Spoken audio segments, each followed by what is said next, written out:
التآخي والتعايش المشترك بين المكونات المنطقة من كرد وأرمن وسوريان وعرب وباقي المكونات، بالإضافة إلى الأديان الموجودة من المسلمين والمسيحيين والإيزيدية. تجربة شمال وشرق سوريا كان بفضل الشهداء، بفضل تضحياتهم الذين ضحوا بأنفسهم من أجل أن يعيش المجتمع بسلام وأمان.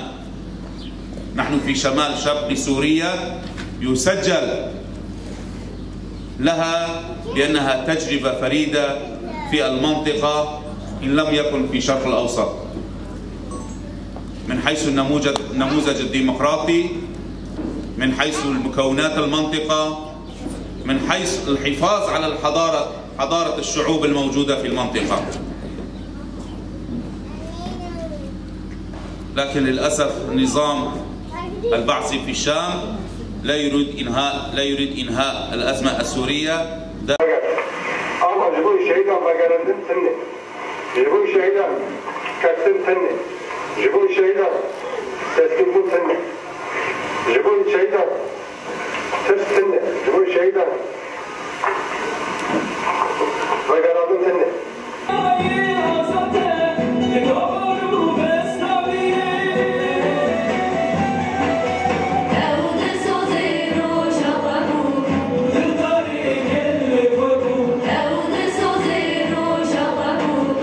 مكان وتاريخ الاستشهاد 26/3/2003.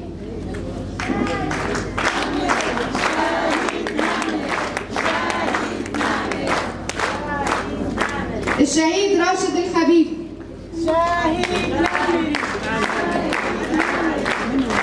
مكان وتاريخ الاستشهاد طبقة 30/3/2017.